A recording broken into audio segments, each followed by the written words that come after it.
অবশেষে এলো কাঙ্ক্ষিত ঘোষণা, ফিলিস্তিনকে স্বাধীন রাষ্ট্র হিসেবে আনুষ্ঠানিকভাবে স্বীকৃতি দিল যুক্তরাজ্য।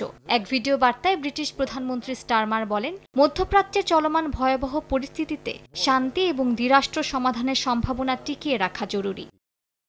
এর আগে কানাডা প্রথম G7 দেশ হিসেবে ফিলিস্তিনকে স্বীকৃতি দেয়। দেশটির প্রধানমন্ত্রী মার্ক কার্নি ফিলিস্তিন ও ইসরায়েল উভয়ের শান্তিপূর্ণ ভবিষ্যৎ নির্মাণে অংশীদার হওয়ার আশা প্রকাশ করেন। অস্ট্রেলিয়াও স্বীকৃতি দিয়েছে ফিলিস্তিনকে। প্রধানমন্ত্রী অ্যান্থনি অ্যালবানিজ বিবৃতিতে জানান, এটি একটি আন্তর্জাতিক উদ্যোগের অংশ। এর মধ্যেই গাজা জুড়ে অব্যাহত রয়েছে দখলদার ইসরায়েলের হামলা।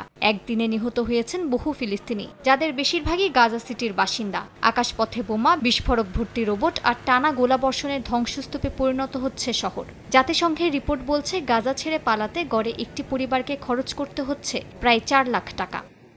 এদিকে ফিলিস্তিনের স্বাধীনতাকামী সংগঠন হামাসের কাশেম ব্রিগেডস প্রকাশ করেছে এক বিদায়ী ছবি, যেখানে জীবিত ও মৃত 48 জন ইসরায়েলি জিম্মির ছবি একত্রে প্রকাশ করা হয়েছে।